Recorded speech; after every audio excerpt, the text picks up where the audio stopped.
Hello students. ठीक है बेटा, आज के लेक्चर में हम लोग कवर करने वाले हैं निगेटिव सीक्वेंस रिले। ठीक है, अंडर फ्रीक्वेंसी रिले, ठीक है, डीएफ बाय डीटी रिले। ठीक है, ये तीन रिले हम लोग आज कवर करने वाले हैं। ठीक है, तो निगेटिव सीक्वेंस रिले क्या होता है? निगेटिव सीक्वेंस रिले का बेसिक पर्पस कहाँ होता है, कहाँ यूज़ होता है? Negative sequence relay basically use होता है आपके प्रोटेक्शन के लिए। कहाँ पे? जनरेटर में या तो फिर मोटर में। ठीक है, अब निगेटिव सीक्वेंस रिले का एग्ज़ाम में जो क्वेश्चन आएगा वो यही चीज़ आएगा कि इसका बेसिकली यूज़ कहाँ पे होता है, या इसका सर्किट डायग्राम बनाओ या इसका कनेक्शन डायग्राम बनाओ। ठीक है, निगेटिव फेज सीक्वेंस के रेस्पेक्ट में। ठीक है, तो क्या होता है? Negative sequence relay are use to protect the electrical machines against over heating due to the unbalance current in the stator. ठीक है, ये लाइन इंपॉर्टेंट है। ठीक है, स्टेटर देखो, जो भी मोटर होगी या जनरेटर होगा उसमें दो वाइंडिंग होगी, एक तो स्टेटर वाइंडिंग होगी और एक रोटर वाइंडिंग होगी। ठीक है, तो किस में अनबैलेंसिंग होगी? स्टेटर करंट में अनबैलेंसिंग अगर हो जाए, ठीक है, स्टेटर का जो करंट है, ठीक है, मान लो आई एस, ठीक है, एंड रोटर का करंट है आई आर। ठीक है, अगर स्टेटर करंट बहुत ज़्यादा इंक्रीज हो जाए, ठीक है, या बहुत ज़्यादा आपको लो अमाउंट ऑफ करंट मिले, ठीक है, तो इस केस में अनबैलेंसिंग हो जाएगी स्टेटर में। ठीक है, तो अनबैलेंसिंग इन द स्टेटर के कारण, ठीक है, इसमें फॉल्ट हो जाएगा, जिसके कारण आपकी जो मोटर है या जनरेटर है वो आपका डैमेज हो सकता है। ठीक है, इस अनबैलेंसिंग के कारण जो होगा, आपका मोटर हीट कर सकती है, ठीक है, या जनरेटर आपका हीट कर सकता है। ठीक है, this unbalance current cause heating of the rotor. ठीक है, यही लाइन अभी मैंने लिखी हुई है। ठीक है, unbalancing current can cause heating of the rotor and damage it. ठीक है, unbalance three phase current have negative sequence component. ठीक है, आपने फॉल्ट में पढ़ा है कि कोई भी जो करंट उसका थ्री फेज करंट का कोई सीक्वेंस होता है। ठीक है, थ्री फेज सीक्वेंस करंट होता है। मान लो आई आर है, आई वाई है, ठीक है, या आई बी है, आर वाई बी। ठीक है, three phase of sequence current component होते हैं। ठीक है, these components rotate at a synchronous speed in the direction opposite to the direction of rotation of the rotor. ठीक है, बिल्कुल सही है। ठीक है, सिंक्रोनस मोटर में क्या होगा कि ये मोटर मशीन में क्या होगा कि जो ये कंपोनेंट है आपके, ठीक है, निगेटिव सीक्वेंस कंपोनेंट है, इनका डायरेक्शन ऑफ रोटेशन कैसा होगा? Opposite direction of rotation of the synchronous machine. ठीक है, जो मतलब रोटर की जो डायरेक्शन है उसके डायरेक्शन के अपोजिट डायरेक्शन में। ठीक है, और साथ में क्या होगा? Including double frequency current in the rotor. ठीक है, जो रोटर के अंदर का जो करंट होगा उसकी वैल्यू डबल होगी। ठीक है, अब इसका जो अरेंजमेंट है वो कुछ ऐसे टाइप से होता है। ठीक है, आपके तीन फेज हो गए, आर वाई एंड बी, तीन फेज हो गए। ठीक है, वहाँ पे सीटीज़ लगे हुए हैं।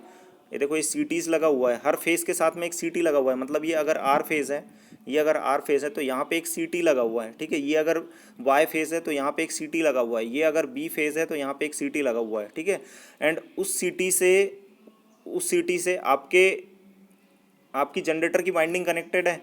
ये जनरेटर की वाइंडिंग है, ये जनरेटर की वाइंडिंग है। ठीक है, इस सीटी से कनेक्टेड है। ठीक है, एंड जो आपके सीटी कनेक्टेड है उन सीटी के टर्मिनल कहाँ पे आए हुए हैं? रिले से, रिले पे। ठीक है, कौन सा relay? Negative sequence relay, negative sequence relay ये। ठीक है, एक टर्मिनल आपने यहाँ पे कनेक्ट कर दिया इस सीटी से आके यहाँ पे। ठीक है, दूसरा यहाँ पे एंड तीसरा यहाँ पे।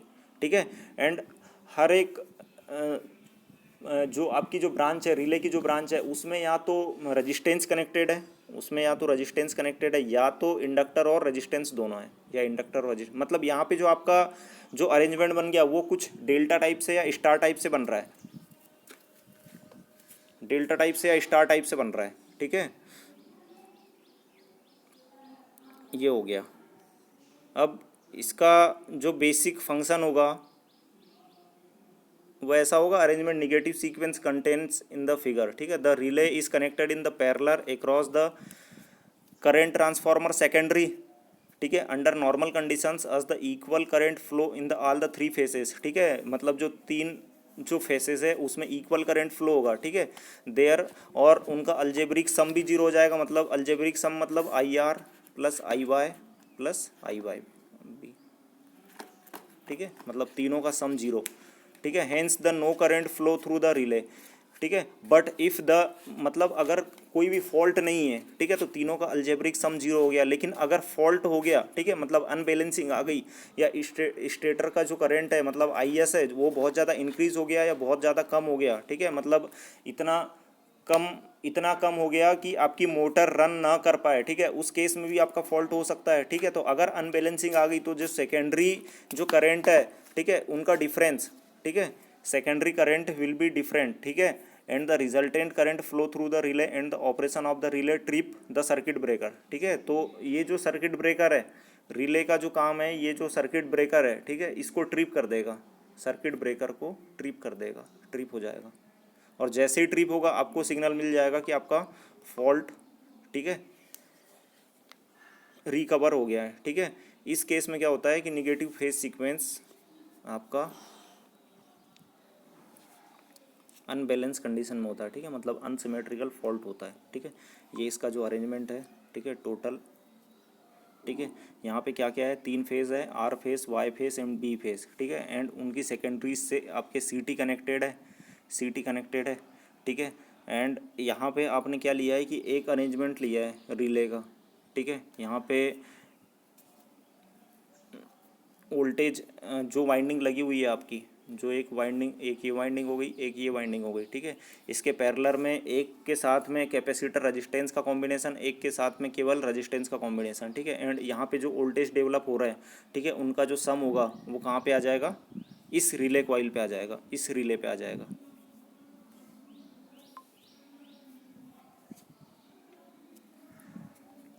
ठीक है। ये जो है टाइप्स ऑफ इलेक्ट्रोमैग्नेटिक रिले आपने पढ़ रखा ही है, ठीक है, क्या क्या होते हैं, ठीक है। अंडर वोल्टेज, ओवर वोल्टेज, ठीक है, अंडर फ्रीक्वेंसी, DF/dt, ठीक है, ये सब चीज़ें, ठीक है। एंड यूनिवर्सल टॉर्क इक्वेशन आपने पढ़ा है, ठीक है। इस टॉर्क इक्वेशन से आपने कैरेक्टरिस्टिक्स ड्रॉ की थी, किसकी, मोर रिले की, इम्पिडेंस रिले की, रिएक्टेंस रिले की, ठीक है, ये सब चीज़ें, ठीक है। तो यूनिवर्सल टॉर्क की इक्वेशन अगर आपको पता होगा तो आप इसका बेसिक कैरेक्टरिस्टिक्स ड्रॉ कर सकते हैं, ठीक है। Under frequency relay is equally harmful to electrical machine as is over voltage relay, ठीक है। इलेक्ट्रिक जो अंडर फ्रीक्वेंसी रिले होता है वो same as a under voltage relay होता है। When the voltage drop due to the some reason the current drawn by the machine increases to the constant load torque, ठीक है, current beyond the rated value may damage the winding, ठीक है, winding को damage कर देगा बहुत ज़्यादा, melt to the insulation. और जैसे ही ये वोल्टेज होगा, जैसे ही ये वोल्टेज होगा, ठीक है, ओवर वोल्टेज आएगा, ठीक है, तो इंसुलेशन को ख़राब कर देगा। एम जो वाइंडिंग का जो वाइंडिंग का जो इंसुलेशन है, ठीक है, उसको भी डैमेज कर देगा, ठीक है, मतलब थर्मल फेल्यूर हो जाएगा, ठीक है। अब अंडर वोल्टेज रिले में जो टर्म यूज़ होती है वो आपकी पहली टर्म तो है बस वोल्टेज प्रोटेक्शन, ठीक है, बस अंडर वोल्टेज प्रोटेक्शन, ठीक है। अगली होती है source transformer scheme, permissive functions, backup functions, timing applications, ठीक है। और इसमें जो आप बेसिकली यूज़ करते हैं वो क्या क्या यूज़ करते हैं, on load tap changer and generator automatic voltage regulator, AVR, automatic voltage regulator, ठीक है, या लोड टेप चेंजर, ठीक है। ये काफ़ी सिंपल है, थ्योरेटिकल पार्ट है, आप इसको देख लेना, ठीक है।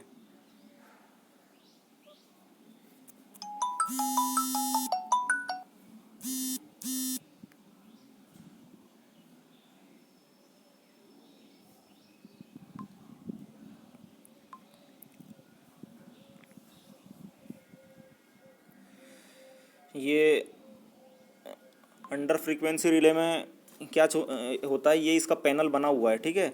इसमें क्या होगा कि एक न्यूट्रल होता है, एक न्यूट्रल वायर होता है, एक न्यूट्रल का बटन होता है, ठीक है, एंड एक लाइन होता है, ठीक है, जहाँ पे आप कनेक्शन करते हो, ठीक है। एंड इसमें ये 4 नॉब बने होते हैं, एक नॉब, ये दूसरा, ये तीसरा एंड ये चौथा, ठीक है। इसके आप कहीं पे भी